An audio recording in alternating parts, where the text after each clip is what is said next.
প্রিয় দর্শক, বন্ধুর বাড়িতে বেড়াতে এসে নিজের বউকে রেখে বন্ধুর বউকে নিয়ে পালিয়ে গেছে এক লোক। এই নিয়ে থাকছে বিস্তারিত। এই নিয়ে এলাকার মধ্যে চাঞ্চল্যের সৃষ্টি হয়েছে। আমরা বিস্তারিত শুনবো তাদের মুখ থেকে। আচ্ছা ভাই, আপনার বউরেই তো লয়ে গেছে নাকি? আচ্ছা, লয়ে গেছে কারা? এটা কই লয়ে গেছে? আমার বন্ধু। আপনার বন্ধু নাকি? আচ্ছা, আপনার হাজবেন্ড তার বউকে নিয়ে গেছে নাকি? আপনি কোথায় আসছেন বেড়াতে? তার বাসায় বেড়াতে আসছেন?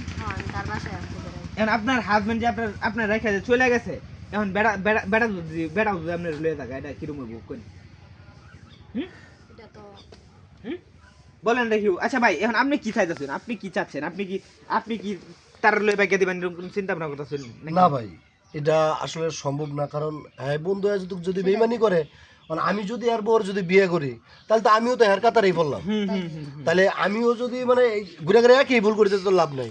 কিন্তু আপনাদের কাছে আমার সবচেয়ে বড় কথা মানে একটাই কথা দাবি, আমার ভাই একটা সন্তান আছে, মেয়ে, ঠিক আছে? মানে আমার বন্ধু আমার বউটা লয়ে গেছে, মানে আপনারা যেমনে পারেন আমার বউটার আমার কাছে এনে দেন, কারণ আমার সন্তানটা দেখতে আচ্ছা, হবে। আপনার বন্ধুর লগে পরিচয়টা কিভাবে হইছে? আপনার পরিচয়টা কেমনে? পরিচয়টা হয়েছে বলতে, আমরা এক লোকে গার্মেন্টস চাকরি করতাম, তো ওই অফারটা আমি অফারটা দুজনে চাকরি করতাম। পরে এই থেকে পরিচয় হলো আজকে আমার প্রায় 5 বছরের। তো হঠাৎ করে আমার বাড়িতে একটা মানে অনুষ্ঠান করছিলাম, পরে আমার বন্ধুরা ফোন দিয়েছে, বন্ধু তো দাওয়াত হলো তো বাড়িতে আয়। পরে আসার 2 দিন পরেই আমার বউটা নিয়ে গেছে।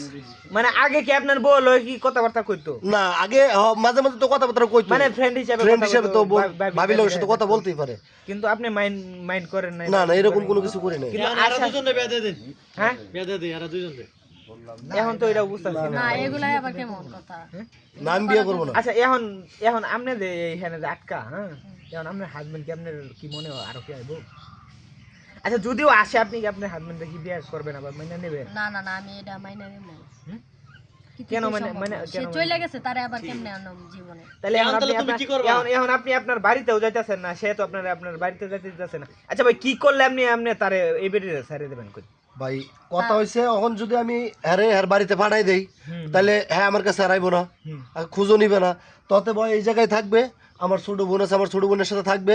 তো হয় আপনারা যদি আপনাদের সহযোগিতা, যদি আপনারা এই মিডিয়ার মাধ্যমে যদি আমার বোর্ড আপনারা আইনা দিতে পারেন, তাহলে সে ওর বউ নিয়ে যাবো, আমার সমস্যা নেই। খুব ভালো একটা কথা বলছেন, এটা খুব ভালো একটা কথা বলছেন, সমস্যা নাই ভাই। হ্যাঁ, আমরা আপনার ওয়াইফকে এনে দেওয়ার ব্যবস্থা করতেছি। অবশ্যই সেই লোকটার ছবি দিয়ে দেবেন। আচ্ছা, ছেলেটার নাম কি কইন? ছেলেটার নাম হচ্ছে নাইম। নাইম? হ্যাঁ, জি। আচ্ছা ঠিক আছে, এই নাইমের ছবি দেওয়া থাকবে। আপনার হাজবেন্ডের নাম নাইম। আচ্ছা, আপনাদের বিয়া হয়েছে কয়দিন হয়েছে বা কয় বছর হয়েছে? 5 বছর ধরে। 5 বছর হয়েছে বিয়া 5 করা। বছর। আচ্ছা, আপনার কি ছেলে মেয়ে হয়েছে? না, আমার বাচ্চা কাচ্চা হয়নি। কিন্তু আপনার আমার ছেলে একটা মেয়ে আছে। আছে। আপনার একটা ছেলে আছে। ঠিক আছে, আমরা প্রিয় দেশবাসী, আপনারা ভিডিওটা অনেক পরিমাণ শেয়ার করেন। নাইমের ছবি আমরা স্ক্রিনে দিয়ে দেবো, যাতে চিনতে সুবিধা হয়। সকলে ভালো থাকবেন, সুস্থ থাকবেন, কিন্তু এরকম কাম কোনোদিন করেন না। বন্ধুত্বের মাঝে বিশ্বাসঘাতকতা করেন না, ঠিক আছে? সকলে ভালো থাকবেন। আল্লাহ হাফেজ। না, আমি